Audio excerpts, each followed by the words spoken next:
Sungguh kami mengucap syukur Tuhan dari hati kami yang terdalam, karena Engkau Allah yang amat sangat baik dalam kehidupan kami.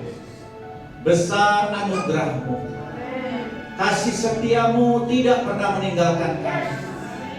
Kami boleh ada sebagaimana kami ada pagi ini, semua karena kebaikan Tuhan, semua karena anugerah Tuhan, semua karena kasih setia Tuhan.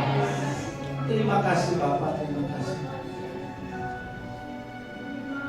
Kiranya Engkau berkenan atas setiap pujian, penyembahan yang sudah kami naikkan. Firman-Mu berkata bahwa Engkau bertahta di atas pujian umat-Mu. Dan kami percaya Tuhan, Engkau hadir di tengah-tengah kami. Engkau melawat setiap kami, menjamah pribadi lepas pribadi. Apapun keadaan kami pada pagi ini Tuhan, ketika kami mengalami perjumpaan secara pribadi dengan Engkau, maka ada kelepasan, ada pemulihan, ada kesembuhan, ada berkat-berkat Tuhan yang tercurah atas setiap kami di dalam nama Yesus. Terima kasih Bapak, terima kasih. Berbicaralah kepada setiap kami. Kami buka mata hati kami, kami buka telinga kami untuk kebenaran firman. Terima kasih Tuhan. Roh Kudus, urapi setiap kami dengan pengurapan yang baru, pengurapan dari tempat yang maha tinggi buat kami semua, khususnya juga bagi hamba-Mu yang menyampaikan kebenaran firman. Sembunyikan hamba-Mu di balik salib-Mu, biar salib-Mu yang ditinggikan, hamba-Mu semakin kecil, Engkau yang dibesarkan. Terima kasih Bapa. Kami mengucap syukur dan kami siap untuk menerima kebenaran firman Tuhan. Mari kita yang siap, sama-sama kita katakan amin. Kita berikan kemuliaan bagi Tuhan. Baik, itu perkenalan singkat saya. Inilah waktunya kita masuk di dalam kebenaran firman Tuhan. Baik, sebelum saya sampaikan judul daripada khotbah saya mau tanya satu hal, ya, Bapak Ibu. Kalau Bapak Ibu ditanya, kira-kira apa sih tujuan Bapak Ibu itu ada di muka bumi ini sebagai orang percaya? Ada yang mau coba jawab? Apa tujuan Tuhan menciptakan Bapak Ibu ada di tengah dunia ini? Ya. Kalau saya diberikan pertanyaan yang sama, maka saya katakan berbuah. Amin. Coba katakan sebelahnya, berbuah. Amin. Dan itulah yang menjadi kerinduan Tuhan buat kita semua. Yang setuju boleh katakan amin. Amin. Untuk berbuah. Bahkan di dalam kitab Kejadian, waktu Tuhan menciptakan manusia pertama, Tuhan juga mengatakan untuk mereka berbuah, beranak cuculah dan bertambah banyak, ya. Konteks pada saat itu tentunya, ya, karena dunia belum begitu banyak manusia, orang-orang percaya, yang orang-orang yang artinya ditetapkan menjadi keturunan-keturunan ilahi. Tetapi pada saat ini rasanya sudah nggak sesuai lagi kalau kita makin banyak anak, makin banyak rezeki katanya. Makin banyak anak, makin banyak biayanya, begitu ya. Biaya sekolah, biaya kesehatan, ya, dan lain-lainnya tentunya. Jadi 2 anak saja cukup, ya. Jangan ikuti kami ada 4 gitu ya. Ya Bapak Ibu, dalam Injil Yohanes pasalnya yang ke-15, ayat yang sudah tidak asing lagi buat kita semua. Saya sudah sampaikan juga di layar, di slide. Injil Yohanes 15 ayat 16. Mari kita baca bersama-sama ayat ini. 2, 3. Bukan kamu yang memilih aku, tetapi akulah yang memilih kamu. Sampai di situ dulu, ya. Saya bersyukur waktu kemarin saya dikirimi flyer tentang pelayanan di tempat ini, ya. Lalu saya perhatikan GBI, Epicenter of Mercy. Ini luar biasa ini pewahyuan inspirasi yang diberikan Tuhan kepada gembala di tempat ini ya. Epicenter of Mercy artinya apa sih Bapak Ibu? Pusat daripada kasih karunia, pusat daripada belas kasihan Allah yang tercurah atas gereja, atas setiap saudara dan saya. Dan ini membuktikan bahwa Tuhanlah yang sudah memilih kita, bukan kita yang memilih Tuhan, Bapak Ibu. Dan saya percaya ini berdasarkan kasih anugerah, bukan berdasarkan bahwa kita ini lebih baik dari orang-orang di luar sana, tapi karena kasihnya yang begitu besar, sehingga Ia mengaruniakan anak-anaknya, supaya barang siapa yang percaya tidak binasa. Ya, kita semua tidak ditentukan untuk binasa, tetapi mengalami kehidupan yang kekal bersama dengan Tuhan. Asal percaya, ya, asal percaya. Nah, dikatakan di sini, bukan kamu yang memilih aku, tetapi akulah yang memilih kamu. Pada saat itu Tuhan menyatakan kalimat yang luar biasa ini di hadapan murid-muridnya ketika itu. Ketika saya bayangkan ya, waktu Tuhan memulai pelayanannya dengan memilih murid-muridnya, Dia tidak memilih untuk mencari orang-orang yang pandai, orang-orang yang luar biasa ya. Karena ada satu tradisi daripada orang Yahudi ketika itu, seorang murid itu biasanya memilih gurunya, rabi disebutnya. Itu tradisi orang Yahudi. Tapi yang luar biasa, apa yang dilakukan Tuhan Yesus ketika itu adalah Dia memilih murid-muridnya. Dan ternyata yang dipilih bukan orang-orang yang hebat, Bapak Ibu, bukan orang-orang yang pandai, bukan orang-orang yang punya kedudukan, tetapi orang-orang biasa, orang-orang yang sederhana. Itu yang justru dipilih oleh Tuhan Yesus. Ada namayan, ada tukang kayu, ya, ada pemungut cukai, bahkan juga orang-orang berdosa.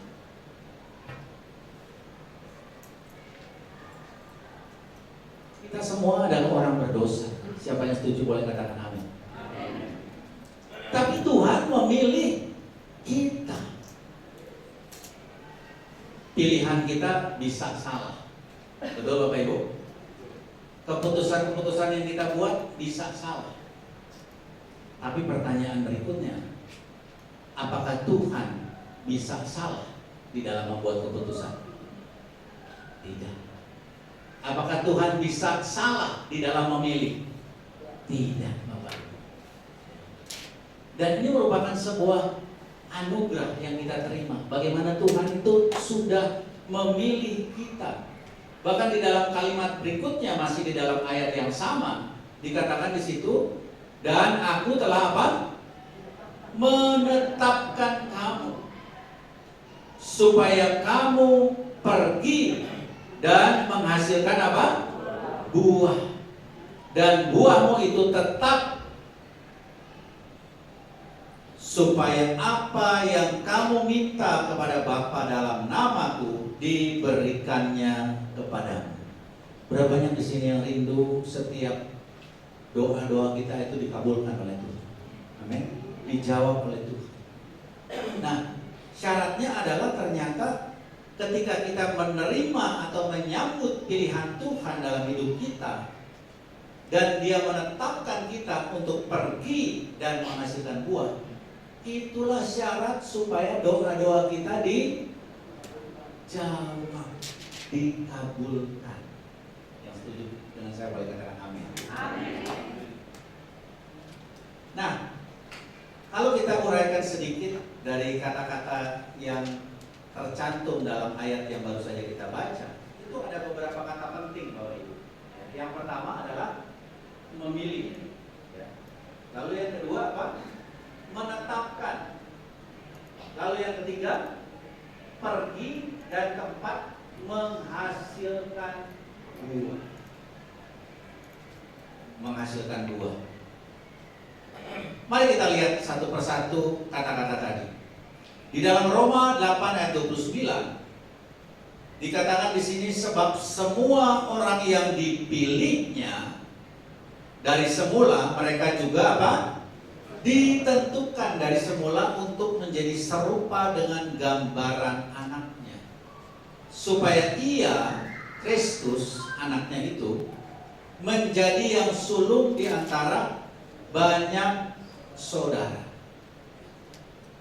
Jadi Kristus itu menjadi sebuah role model, satu teladan, satu acuan atau pedoman dalam kehidupan kita sebagai orang Kristen, sebagai orang percaya. Makanya visi GBI, sinode di mana gereja kita ada, visi utamanya adalah menjadi seperti Kristus.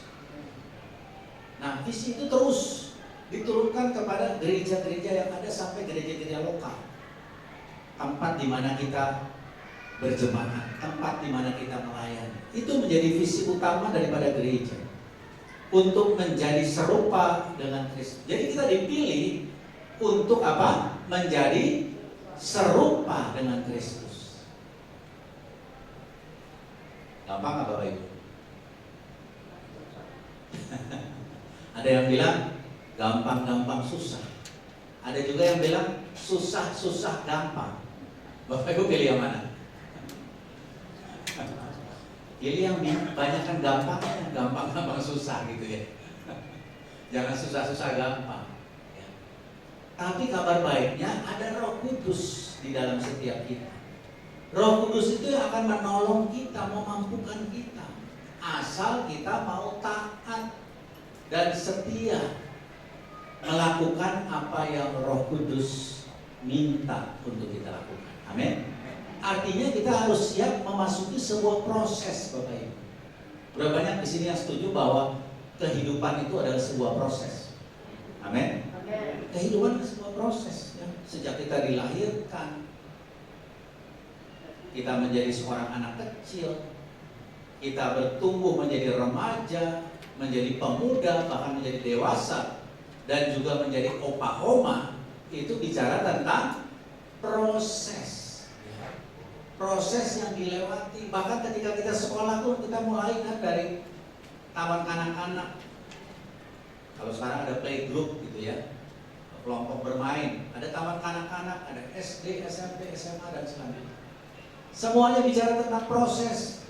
Ketika kita bekerja, siapa di sini yang masih bekerja? Wah, puji Tuhan ada beberapa ya. Saya sebelum melayani Tuhan secara sepenuh waktu itu saya pun bekerja Bapak Ibu, di sebuah perusahaan. Pulang pergi dari rumah ke Jakarta, kami tinggal di Bogor gitu ya. Dan itu dilewati waktu demi waktu, proses demi proses, sampai akhirnya bisa mendapatkan satu posisi yang sangat baik di perusahaan. Itu lewati proses pembelajaran. Dan saya percaya kalau kita mau menghasilkan buah bagi Tuhan, kita harus siap untuk belajar. Amin. Katakan sebelahnya, siap untuk belajar. Ya. Belajar itu kan nggak harus selalu di sekolah formal, betul Bapak Ibu? Belajar yang utama adalah dari kehidupan, ya, dari Tuhan sendiri, dari kebenaran firman. Betul Bapak Ibu? Berapa banyak di sini yang selalu rutin saat teduh tiap pagi? Oh haleluya. Ya, belajar dari firman Tuhan, belajar dari Roh Kudus, belajar juga dari kehidupan. Nah, kita dipilih dan ditentukan untuk menjadi serupa dengan gambaran anaknya. Lalu yang kedua, nah ini ayat yang sudah tidak asing lagi dari Injil Matius 28 ayat yang ke-19. Yang kedua adalah diutus, ya, supaya kamu pergi, dikatakan. Karena itu pergilah, jadikanlah semua bangsa muridku dan baptislah mereka dalam nama Bapa dan Anak dan Roh Kudus. Puji Tuhan, kemarin sore kami diberikan satu jiwa lagi untuk dia masuk dalam baptisan air. Orang anak muda usia 24 tahun. Dia berasal dari keluarga broken home. Papa mamanya berpisah, dan akhirnya dia sekarang tinggal sama mamanya bersama dengan adiknya. Lalu tiba-tiba ketika ada salah seorang anggota kul kami menginjili dia, memberikan pengertian, dan akhirnya dia tersentuh. Dia mau masuk dalam baptisan air. Kami konseling secara singkat kemarin, dan saya lihat anak ini ketika ditanya kenapa kamu dibaptis, tiba-tiba dia berlinang air mata. Saya melihat mama saya tahu apa yang dilihat dalam kehidupan mamanya itu, bagaimana perjuangan seorang ibu membesarkan anak-anaknya yang sudah ditinggalkan oleh suami. Dan dia juga mengatakan dia melihat perubahan dari mamanya ini ketika dia sudah juga dibaptis beberapa waktu ini. Nah, Bapak Ibu yang dikasihi Tuhan, hari-hari ini kita diminta untuk memberitakan kabar baik kepada semua orang. Amin. Melalui kehidupan kita, hidup yang diubahkan itu bisa juga berdampak kepada orang lain, supaya kehidupan orang lain itu diubahkan, Bapak Ibu. Ada salah satu anggota kul kami, ini dari gereja mainstream ya, saya tidak sebut namanya. Saya sudah muridkan Bapak ini dari sejak tahun 2018, sudah 6 tahun. Saya kadang-kadang tanya di dalam sharing kami begitu ya. Kita banyakkan mengadakan secara online, jadi waktu itu sempat onsite, tapi masuk pandemi kami mengadakan online. Itu bisa kami adakan 2 kali dalam 1 minggu kul kami. Dan Bapak ini ketika saya tanya, Pak, apa sih yang membuat Bapak tertarik untuk ikut kul kami? Dia bilang terus terang, Pak, di tempat saya itu nggak ada yang seperti ini, Pak. Di mana saya bisa cerita, kita semua bisa cerita ya, tentang masalah kehidupan, tentang tantangan pergumulan hidup. Tapi di sini saya dapatkan itu semua. Dan saya bisa menemukan jalan keluar, bukan hanya dari kebenaran firman Tuhan yang dibagikan, tetapi dari kesaksian setiap anggota yang ada. Luar biasa. Dan saudara tahu, baru-baru ini saya ajak dia, ayo Pak, kita ambil sekolah lagi. Dari gereja mainstream, Bapak Ibu. Di mana Pak? Saya sebut satu tempat. Oke Pak, nanti saya doakan. Dan keputusan finalnya, saat ini dia sedang bersama-sama saya ada di satu kelas, bersama-sama belajar tentang kebenaran firman Tuhan, tentang konsep-konsep teologi yang ada, dan teologinya yang berseberangan dengan tempat di mana dia beribadah. Luar biasa. Saya bilang sama dia, Pak, Bapak ini punya pemikiran out of the box. Lalu dia katakan, kan saya terinspirasi Pak. Terinspirasi dari mana? Dari Bapak sendiri. Coba. Kadang-kadang pengakuan itu kita dapatkan dari orang lain, bukan dari diri kita sendiri loh Bapak Ibu. Ketika seseorang mengakui bagaimana kita bisa memuridkan, bisa membuat mereka bertumbuh, itulah pengakuan yang sesungguhnya. Amin. Itulah promosi yang datangnya dari Tuhan, bukan dari kita sendiri. Nah, ketika kita diutus, kita pergi dan menjadikan semua bangsa muridku, dikatakan di sini. Ada kata-kata penting. Jadikanlah semua bangsa murid. Inilah perintah agung, esensi daripada perintah agung yang sesungguhnya. Menjadikan semua bangsa murid. Waktu kita menjadikan semua bangsa muridku, maka yang berikutnya ini akan terjadi dalam hidup kita. Yeremia 17 ayat yang ke-8. Yeremia 17 ayat yang ke-8, kita akan baca sama-sama ayat ini. 2, 3. Ia akan seperti pohon yang ditanam di tepi air, yang merambatkan akar-akarnya ke tepi batang air, dan yang tidak mengalami datangnya panas terik, yang daunnya tetap hijau dan tidak khawatir dalam tahun kering, dan yang tidak berhenti menghasilkan buah. Tidak berhenti menghasilkan buah. Itu yang Tuhan rindukan dari setiap kehidupan kita. Bukan hanya sekedar berhenti di buah pertobatan, tapi buah jiwa-jiwa. Betul Bapak Ibu? Buah pelayanan. Tapi yang jauh lebih penting, buah roh. Amin. Kasih, sukacita, damai sejahtera, kebaikan, kesetiaan, kelemah lembutan, kebaikan, dan penguasaan. Itu bicara tentang karakter Kristus. Menjadi seperti Kristus itu ketika kita menghasilkan buah roh. Buah roh hanya bisa didapat waktu kita memiliki keintiman dengan Tuhan. Katakan keintiman. Sama seperti pasangan suami istri kan? Ketika mereka punya keintiman, mereka akan menghasilkan buah, yaitu keturunan-keturunan ilahi. Demikian juga kalau kita rindu menghasilkan buah, kita harus intim dengan Roh Kudus. Amin Bapak Ibu. Waktu kita intim dengan Roh Kudus, kita akan menghasilkan buah, yaitu karakter Kristus. Jadi beberapa poin penting ini mengingatkan kita. Nah, kita akan belajar dari seorang tokoh di dalam Perjanjian Lama, ya. Namanya Yosua. Nah, ini saya ambil sebuah gambar yang menceritakan waktu itu ketika Yosua berperang di Gibeon melawan orang Amori. Waktu itu Yosua memerintahkan supaya matahari dan bulan berhenti, dan ternyata ini bisa dibuktikan secara ilmiah, secara saintifik. Ada seorang profesor yang juga penulis buku dan dia juga mengajarkan Alkitab. Dia adalah seorang ahli astronomi dari NASA, lembaga antariksa di Amerika Serikat. Nah, dia mengatakan ternyata ayat ini yang menceritakan tentang Yosua memerintahkan matahari dan bulan berhenti, itu terbukti secara ilmiah luar biasa. Ayatnya ada di mana? Kita buka sebentar. Yosua 12 ya Bu ya. Yosua 10 ayat yang ke-12. Baik, sama-sama kita baca 2, 3. Kepada Tuhan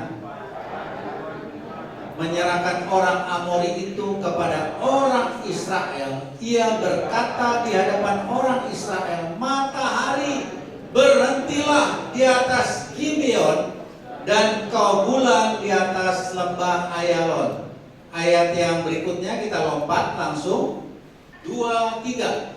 Maka berhentilah matahari dan bulan pun tidak bergerak sampai bangsa itu membalaskan dendamnya kepada musuhnya. Sampai di situ saja. Jadi waktu kita diutus oleh Tuhan melalui pemimpin rohani kita, perkara-perkara ajaib itu bisa terjadi. Amin. Di dalam perjalanan hidup kita, di dalam pelayanan, di dalam pekerjaan, bahkan juga di dalam kehidupan rumah tangga kita, Bapak Ibu. Waktu kita taat dan setia melakukan apa yang Tuhan suruhkan. Amin. Dan ini yang terjadi atas Yosua. Dan jangan lupa Yosua itu adalah seorang murid. Murid yang sudah dipersiapkan oleh Musa puluhan tahun sebelumnya. Sebelum dia menginjakkan tanah Kanaan, bahkan merebut tanah Kanaan menjadi kepunyaan orang-orang pilihan Tuhan. Luar biasa Bapak Ibu ketika kita renungkan hal ini. Jadi ternyata ketika kita rindu untuk menghasilkan buah, kita itu harus memiliki yang namanya mentor. Katakan mentor. Kami ini adalah produk pemuritan. Saya dimuridkan seseorang dari sejak tahun 2005. Saya kenal beliau. Dan mentor itu bukan selalu berbicara tentang orang yang ada di dalam satu wadah gereja yang sama. Misalnya dari wadah gereja yang berbeda, selama orang itu hidup menurut kebenaran firman Tuhan. Saya dimentor oleh beliau dan bapak rohani saya dalam hal ini di Rayon 7 mengetahui hal tersebut. Jadi saya selalu komunikasi. Dan itu diketahui, demikian juga istri saya. Dia adalah produk pemerintah dan dia juga selalu berkomunikasi dengan ibu gembala. Jadi ada keterbukaan. Tidak ada yang perlu ditutup-tutupi kalau kita melakukan kebenaran. Amin. Selama kita hidup di dalam kebenaran, tidak ada yang perlu disembunyikan. Amin. Dan itu nilai-nilai Bapak Ibu. Dan kami tetap komit dengan apa yang ada di dalam gereja ini, dengan program-programnya, dengan ketetapan aturan dan sebagainya. Kami tetap ikuti. Tidak ada poin di mana pemimpin rohani kami menemukan ada satu hal di mana mereka bisa, katakanlah, menganggap kami menyimpang. Dan ini luar biasa Bapak Ibu. Saya melihat ini bicara tentang perkenanan Tuhan. Amin. Berapa banyak yang rindu untuk mengalami perkenanan Tuhan? Amin. Tuhan memberikan kemenangan kepada orang yang diurapi. Pengurapan itu bicara tentang perkenanan Tuhan. Baik. Kalau zaman perjanjian lama, orang yang diurapi itu harus selalu dioleskan minyak. Tapi dalam perjanjian baru, dalam kehidupan gereja masa kini, pengurapan bicara tentang perkenanan Tuhan. Amin. Yosua adalah orang yang berkenan di hadapan Tuhan. Makanya dia mengalami banyak kemenangan, bukan hanya melawan orang Amori, tetapi orang Amalek dan seterusnya dan seterusnya. Ya. Bagaimana ketika dia diutus menjadi 12 pengintai di dalam kitab Bilangan. Ya. Di antara 12 pengintai hanya ada 2 orang yang membawa kabar positif, kabar baik. Bukan kabar negatif atau dikenal juga dengan hari-hari ini sebagai kabar bohong atau hoax. Kalau orang Sunda bilang hoak. Bukan seperti itu. Hanya Yosua dan Kaleb yang membawa kabar yang membangun orang-orang Israel ketika itu, bahwa mereka sanggup merebut tanah Kanaan. Luar biasa. Ini hasil pemuritan.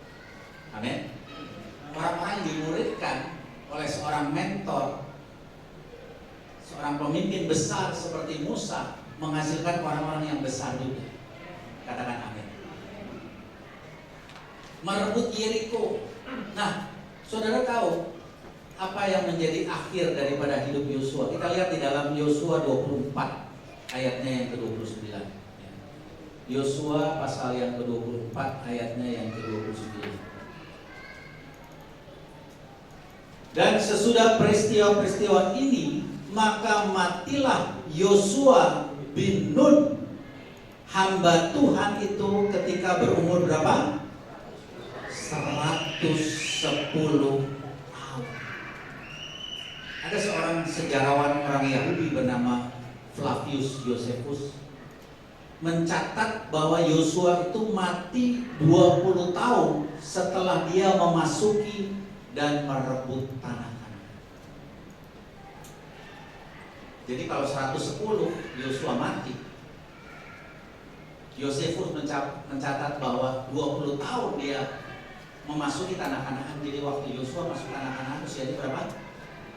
90.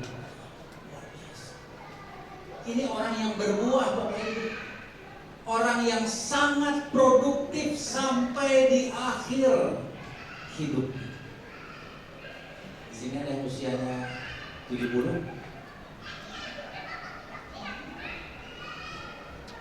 Di atas 70. Kalau di bawah 70 masih banyak, saya juga di bawah 70. Tahun ini saya masuk usia 60. Dan waktu saya membaca kisah ini, saya begitu termotivasi dan saya percaya Roh Kudus yang bicara. Kamu harus terus belajar. Kamu harus terus menghasilkan buah. Kamu harus terus berdampak buat banyak orang. Sama seperti Yosua. Dan itu yang mendorong saya. Dan saya diingatkan satu hal lagi dalam Kudus. Waktu kita belajar itu sama seperti kita masuk dalam medan peperangan. Betul? Salah satu dosen saya bilang begini, Pak, ngambil kelas ini, Bapak tuh sedang cari penyakit. Salah satu dosen saya ngomong gitu, sedang cari penyakit, tugas demi tugas Bapak Ibu. Tapi itu tidak memberi kesempatan kepada pikiran saya untuk melakukan hal-hal yang di luar kebenaran firman Tuhan. Jadi saya terus mendisiplin diri saya untuk belajar dan belajar. Saya ingat tentang Daud. Daud waktu dia tidak pergi berperang, dia jatuh dalam dosa. Betul? Jadi waktu kita terus memperlengkapi diri kita, ada satu istilah, upgrade. Kita harus terus mau mengupgrade diri kita untuk bisa menghasilkan buah. Amin. Sudah banyak yang siap terus di-upgrade sama Tuhan. Amin. Ayo. Belajar itu nggak harus kalau lewat sekolah formal. Saya sudah sampaikan. Kita belajar dari Roh Kudus sendiri. Sampai usia senja sekali. Ya, jangan sampai udah terkapar di tempat tidur, ada selang di sana sini, baru kita bilang, Tuhan, aku mau melayani Engkau. Sudah terlambat. Selagi kita masih sehat, selagi kita masih kuat, ayo. Kan ada lagunya tuh, hidup ini adalah kesempatan. Ayo kita menggunakan kesempatan yang Tuhan berikan sebaik-baiknya untuk menghasilkan buah, ya. Ya, slide ini saya lewati saja. Nah, kunci untuk berbuah adalah menjadi murid sejati. Ternyata ada murid yang biasa, ada juga murid yang sejati. Nah, murid sejati itu akan meniru, meneladani gurunya. Dalam hal ini guru agung kita adalah Tuhan Yesus. Waktu kita menjadi murid sejati, kita melakukan apa yang Tuhan perintahkan untuk kita. Kita mendengar suaranya, kita mendengar suara Roh Kudus dan taat. Kita mendengar juga suara pemimpin kita, gembala yang Tuhan sudah tetapkan untuk menjadi pemimpin kita. Taat. Walaupun kadang-kadang mungkin kita memiliki perbedaan-perbedaan pandangan dengan gembala kita, tapi waktu kita taat melakukan, ada upah yang Tuhan sudah siapkan. Ya. Jadi murid sejati. Jadilah pengikutku, sama seperti aku juga menjadi pengikut Kristus. Itu kata Rasul Paulus. Jadi teladan Paulus adalah Kristus sendiri. Hasilnya apa? Kita akan menjadi semakin bertumbuh dalam karakter kita, buah roh kita. Kita bertumbuh dalam kapasitas kita. Dan Tuhan akan percayakan bukan hanya jadi berkat di gereja saja, tetapi juga di dunia kerja, dunia pendidikan, dan banyak tempat-tempat yang lain. Sebagai penutup, ya, Injil Yohanes 15 ayat 8. Ayo kita baca sama-sama, 2, 3. Dalam hal inilah Bapakku dipermuliakan, yaitu jika kamu berbuah banyak, dan dengan demikian kamu adalah murid-muridku. Berapa banyak di sini yang rindu untuk terus mempermuliakan nama Tuhan? Syaratnya cuma satu, apa? Berbuah banyak, bukan berbuah sedikit. Amin. Ketika kita sekali lagi intim dengan Tuhan, intim dengan Roh Kudus, kita akan menghasilkan buah yang baik dan yang luar biasa. Nama Tuhan yang dipermuliakan. Ya, slide yang terakhir. Ya, di sini dikatakan Tuhan tidak mau kita sekedar sibuk. Katakan sebelahnya, jangan cuma sibuk, tapi berbuah, supaya nama Tuhan dipermuliakan. Kita berikan kemuliaan bagi Tuhan.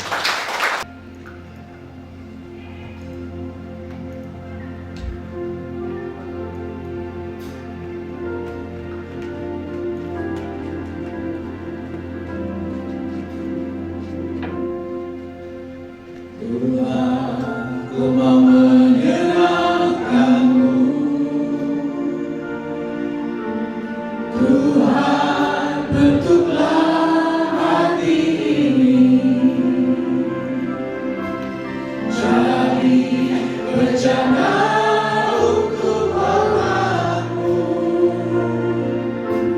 Cemerlang bagai emas murni.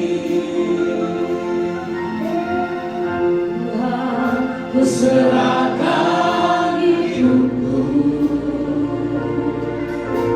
semua ku berikan padamu. Kuduslah hingga kudus selalu,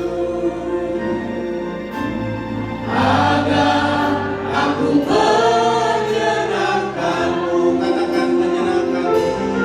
Menyenangkan-Mu, senangkan-Mu, hanya itu kerinduanku.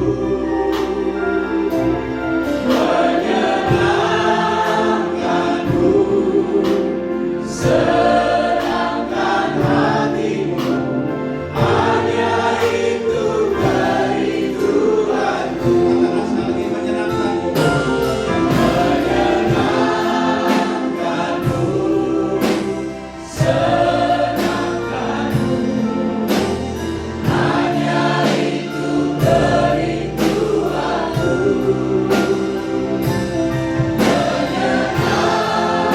Menyenangkan-Mu, senangkan hatimu, hanya itu kerinduanku.